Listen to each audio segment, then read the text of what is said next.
ಸಿಂಹರಾಶಿ ಸಾಯಂಕಾಲದ ಹೊತ್ತಿಗೆ ಏನೋ ಒಂದು ರೀತಿಯ ಬೇಸರ, ತುಂಬ ಹಣ ಖರ್ಚಾಗ್ತಕ್ಕಂತಹ ಸಾಧ್ಯತೆಗಳು ಹೆಚ್ಚಾಗಿ ಕಾಣ್ತಾ ಇದೆ. ಮನೆಯಲ್ಲಿ ಏನೋ ಒಂದು ರೀತಿಯ ಖುಷಿಯ ವಾತಾವರಣ ಇದೆ. ಆದರೆ ಎಷ್ಟು ನೀವು ಹಣವನ್ನು ಖರ್ಚು ಮಾಡ್ತೀರೋ ಅಷ್ಟು ಹೊತ್ತು ಮಾತ್ರ ಅನ್ನುವಂಥದ್ದು ನಿಮ್ಮ ಗಮನದಲ್ಲಿರಲಿ.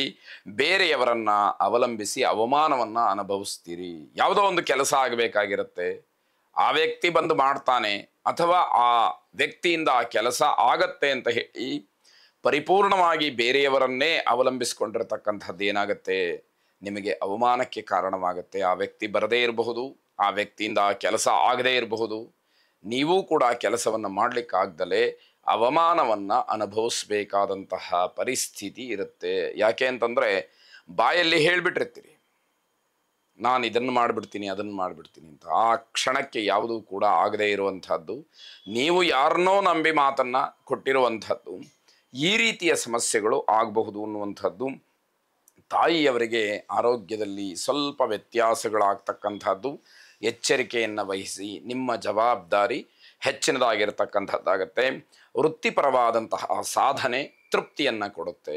ಯಾವ ವೃತ್ತಿಯನ್ನು, ಯಾವ ಉದ್ಯೋಗವನ್ನು ನೀವು ಅವಲಂಬಿಸಿದ್ದೀರಿ ಅಥವಾ ಆಶ್ರಯ ಮಾಡಿದ್ದೀರಿ, ಅದರಲ್ಲಿ ನೀವು ಮಾಡಿರ್ತಕ್ಕಂತಹ ಕೆಲಸ ನಿಮಗೆ ತೃಪ್ತಿಯನ್ನು ಕೊಡ್ತಕ್ಕಂಥದ್ದು. ಒತ್ತಡಗಳಿಂದ ದೂರ ಉಳ್ಕೊಳ್ಬೇಕು. ಪ್ರತಿ ಕ್ಷಣವೂ ಕೂಡ ಈ ಒಂದಲ್ಲ ಒಂದು ರೀತಿಯ ಒತ್ತಡಗಳು ನಮ್ಮನ್ನು ಆವರಿಸ್ತಾನೇ ಇರುತ್ತೆ. ನಾವು ಆದಷ್ಟು ಅದರಿಂದ ದೂರ ಉಳಿತಕ್ಕಂತಹ ಪ್ರಯತ್ನವನ್ನು ಮಾಡಿ, ಇದು ನನ್ನದಲ್ಲ ಅನ್ನುವಂತಹ ಭಾವನೆಯಲ್ಲಿ ನಾವು ಇದ್ದರೆ ಸ್ವಲ್ಪ ಮಟ್ಟಿನ ಸಮಾಧಾನ ಸಿಕ್ಕುವಂಥದ್ದು.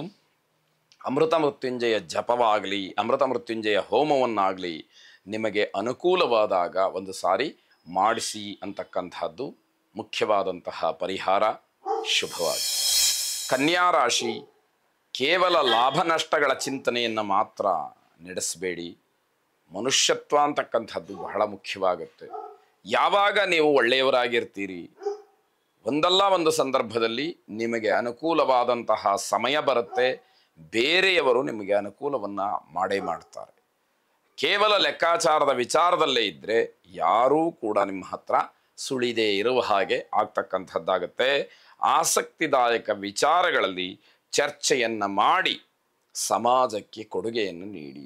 ಯಾವ ವಿಷಯ ತುಂಬ ಆಸಕ್ತಿಯಿಂದ ಅಥವಾ ತುಂಬ ಸಮಾಜಕ್ಕೆ ಅನುಕೂಲವಾಗತಕ್ಕಂಥದ್ದಾಗಿರುತ್ತೋ ಅಂತಹ ವಿಷಯ ನಿಮ್ಮಿಂದ ಸಮಾಜಕ್ಕೆ ಹೋದರೆ ಹಲವಾರು ಜನಕ್ಕೆ ಅದು ಮಾರ್ಗದರ್ಶನವಾಗುತ್ತೆ, ಕೆಲವರಿಗೆ ಪರಿವರ್ತನೆಗೆ ಸಾಧನವಾಗುತ್ತೆ.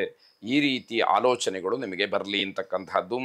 ಸಹಾಯ ಮಾಡಿದವರು ನಿಮ್ಮನ್ನು ಆಶ್ರಯ ಮಾಡ್ಬೋದು. ಯಾವತ್ತೋ ನಿಮಗೇನೋ ಸಹಾಯ ಮಾಡಿರ್ತಾರೆ, ಇವತ್ತು ನಾನು ಸಮಸ್ಯೆಯಲ್ಲಿದ್ದೀನಿ, ನನಗೊಂದಷ್ಟು ಏನಾದರೂ ಸಹಾಯ ಮಾಡಿ. ಕೇವಲ ಹಣ ಮಾತ್ರ ಅಂತ ಅರ್ಥ ಮಾಡ್ಕೊಳ್ಳೋದು ಬೇಡ, ಯಾವುದಾದ್ರೂ ರೀತಿಯಲ್ಲಿ ಸಹಾಯವನ್ನು ಮಾಡಿ ಅಂತ ಹೇಳಿ ನಿಮ್ಮ ಹತ್ರ ಬರಬಹುದು. ಧಾರ್ಮಿಕ ಮುಖಂಡರ ಸಲಹೆಯಿಂದ ನಿಮಗೆ ಸಮಾಧಾನ ಸಿಕ್ಕುವಂಥದ್ದು. ಯಾರೋ ಮಠಾಧಿಪತಿಗಳು, ಗುರುಗಳು ಅಥವಾ ನಿಮ್ಮ ಉಪಾಧ್ಯಾಯರು, ಗುರುಸ್ಥಾನದಲ್ಲಿರತಕ್ಕಂಥ ಹೈರೀಕರು, ಅನುಭವಿಗಳು, ಸಾಧಕರು ನಿಮಗೆ ಉತ್ತಮವಾದಂತಹ ಮಾರ್ಗದರ್ಶನವನ್ನು ಅಥವಾ ಸಲಹೆಯನ್ನು ಕೊಡುವಂಥವ್ರು ಯಾರಿದ್ದಾರೆ ಅವರನ್ನು ಆಶ್ರಯ ಮಾಡಿ, ಅವರ ಮಾತನ್ನು ಸ್ವೀಕಾರ ಮಾಡಿ ಅನುಕೂಲವಾಗ್ತಕ್ಕಂಥದ್ದಿದೆ. ಆರೋಗ್ಯದ ಬಗ್ಗೆ ಗಮನವನ್ನು ಕೊಡಿ, ತಾತ್ಸಾರ ಮಾಡಬೇಡಿ. ಆರೋಗ್ಯ ಅಷ್ಟೊಂದು ಹೇಳಿಕೊಳ್ಳುವಷ್ಟರ ಮಟ್ಟಿಗೆ ಇಲ್ಲ ಅನ್ನುವಂಥದ್ದು ಗೊತ್ತಾಗುತ್ತೆ.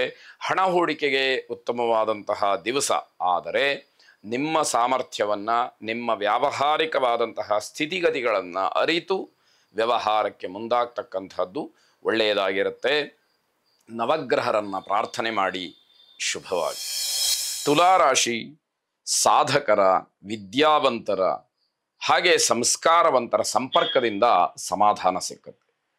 ಸ್ವತಃ ನಿಮಗೆ ಏನೇ ತಿಳುವಳಿಕೆ ಇದ್ದರೂ, ಏನೇ ಬುದ್ಧಿವಂತಿಕೆ ಇದ್ದರೂ ಕೂಡ ವಿದ್ಯಾವಂತರ ಒಂದು ಸಂಪರ್ಕ ನಿಮ್ಮ ವಿದ್ಯೆ ಅಥವಾ ನಿಮ್ಮ ಬುದ್ಧಿ, ನಿಮ್ಮಲ್ಲಿರ್ತಕ್ಕಂತಹ ಒಂದು ಚಾಣಾಕ್ಷತನ ಅಥವಾ ಏನೋ ಒಂದು ರೀತಿಯ ಕಲೆ, ಕೌಶಲ ಇದೆಲ್ಲವನ್ನು ಹಂಚಿಕೊಳ್ಳಿಕ್ಕೆ ಮತ್ತೊಂದು ವೇದಿಕೆ ಸಿಕ್ಕಿದ ಹಾಗೆ ಆಗುವಂತಹ ಅನುಭವ.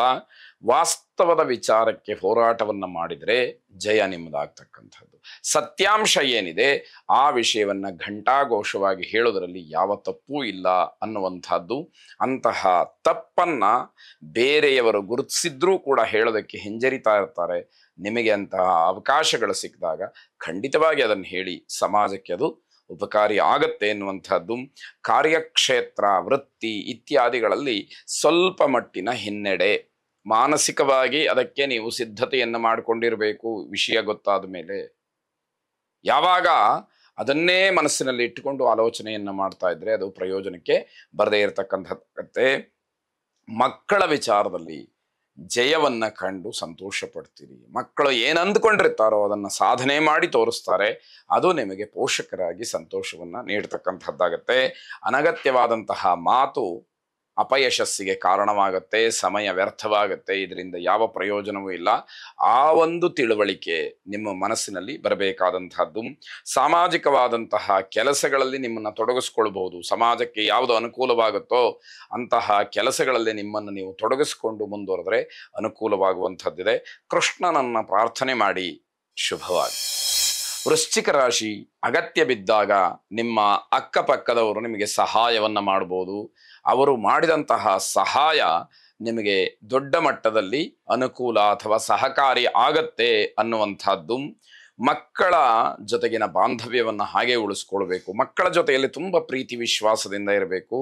ಅಥವಾ ಮಕ್ಕಳಿಗೆ ಪ್ರಿಯವಾದಂತಹ ವ್ಯವಸ್ಥೆಯನ್ನು ಮಾಡಬೇಕು, ಅವರ ಮನಸ್ಸನ್ನು ಗೆಲ್ಲಬೇಕು. ಅದು ನಿಮಗೆ ಸಂತೋಷವನ್ನು ಕೊಡ್ತಕ್ಕಂಥದ್ದು. ಹಿರಿಯರ ನಿಂದನೆಗೆ ಒಳಗಾಗ್ತೀರಿ. ದೊಡ್ಡವರು ನಿಮ್ಮನ್ನು ಆಕ್ಷೇಪ ಮಾಡ್ತಾರೆ. ನಿಮ್ಮ ನಡೆ ನುಡಿ ಇತ್ಯಾದಿಗಳನ್ನು ದೊಡ್ಡವರು ಪ್ರಶ್ನೆ ಮಾಡುವ ಹಾಗಾಗತ್ತೆ. ಅದಕ್ಕೆ ಅವಕಾಶಗಳು ಬೇಡ. ಹಣದ ವಿಚಾರದಲ್ಲಿ ಜಾಗ್ರತೆಯನ್ನು ವಹಿಸಿ. ಇದು ನಂದು ಹಣ ಅಥವಾ ಇದು ನನಗೆ ಸಂಬಂಧಪಟ್ಟಿದ್ದು, ಈ ರೀತಿಯ ಭಾವನೆಗಳು ಬಂದಾಗ, ಸ್ವಾರ್ಥಪರವಾದಂತಹ ಚಿಂತನೆಗಳು ಮನಸ್ಸಿನಲ್ಲಿ ಬಂದಾಗ ನೀವು ನಿಷ್ಠುರವಾಗ್ತಕ್ಕಂಥದ್ದು ಖಂಡಿತವಾಗಿ ಇರುತ್ತೆ ಅಂತ ಅರ್ಥ. ವಾತಾವರಣದ ವ್ಯತ್ಯಾಸ, ಹವಾಮಾನದ ವೈಪರೀತ್ಯದಿಂದ ಆರೋಗ್ಯದಲ್ಲೂ ಕೂಡ ವ್ಯತ್ಯಾಸವಾಗುವಂತಹ ಸಾಧ್ಯತೆ ಇದೆ. ಅದನ್ನು ಸ್ವಲ್ಪ ಮಟ್ಟಿಗೆ ಗಮನಿಸಿದರೆ ಆ ರೀತಿಯ ತೊಂದರೆಗಳನ್ನು ತಪ್ಪಿಸ್ಕೊಳ್ಬಹುದು ಅಂತ ಅರ್ಥ. ನಿಮ್ಮ ಶಿಸ್ತು, ನಿಮ್ಮ ವರ್ತನೆ ಬೇರೆಯವರ ಮೇಲೆ ಅದು ಒತ್ತಡವಾಗಬಾರದು. ನಾನು ಯಾವುದೋ ಒಂದು ಕೆಲಸವನ್ನು ಹೀಗೆ ಮಾಡ್ತೀನಿ, ಪದಾರ್ಥವನ್ನು ಇಲ್ಲೇ ಇಡ್ತೀನಿ, ಹೀಗೆ ಇಡ್ತೀನಿ ಅನ್ನುವಂಥದ್ದಿದೆಯಲ್ಲ, ಅದು ನೀವು ಮಾಡಿ. ಆದರೆ ಬೇರೆಯವರಿಗೆ ಅದು ತಪ್ಪಾಗಿ ಪರಿಣಮಿಸಬಾರದು, ತಪ್ಪಾಗಿ ಅವರು ಅರ್ಥ ಮಾಡಿಕೊಳ್ಳೋ ಹಾಗೆ ಆಗಬಾರದು ಅನ್ನುವಂಥದ್ದು. ದಕ್ಷಿಣಾಮೂರ್ತಿಯನ್ನು ಪ್ರಾರ್ಥನೆ ಮಾಡಿ. ಶುಭವಾಗಿ.